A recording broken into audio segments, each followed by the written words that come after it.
জনপ্রিয় সাংবাদিক জুলকারনাইন সায়ের সামাজিক যোগাযোগ মাধ্যম ফেসবুকে একটি পোস্টের মাধ্যমে বাংলাদেশের প্রধান উপদেষ্টা মোহাম্মদ ইউনূসের প্রতি সরাসরি আহ্বান জানিয়েছেন। তিনি উল্লেখ করেছেন যে প্রধান উপদেষ্টা নিয়মিত তার ফেসবুক পোস্ট পড়েন বলে তাকে জানানো হয়েছে, তবে সরাসরি যোগাযোগের কোনো মাধ্যম না থাকায় তিনি ফেসবুকেই এ বার্তা দিয়েছেন। তার পোস্টে তিনি স্পষ্টভাবে পরিবেশবিদ সৈয়দা রিজওয়ানা হাসান এবং মানবাধিকার সংগঠক আদিলুর রহমান খানকে সরকারের উপদেষ্টা পদ থেকে বরখাস্ত করার আহ্বান জানান। তিনি দাবি করেন, অন্তর্বর্তীকালীন সরকারকে স্থিতিশীল ও নির্বাচনমুখী করতে হলে এই সিদ্ধান্ত নেওয়া জরুরি।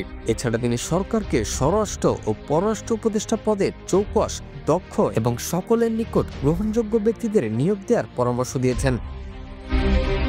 জুলকারনাইন সায়ের সতর্ক করে বলেছেন, দ্রুততার সাথে এই পরিবর্তন করতে ব্যর্থ হলে অন্তর্বর্তীকালীন সরকার এবং বাংলাদেশের সার্বভৌমত্ব গভীর হুমকির সম্মুখীন হতে পারে।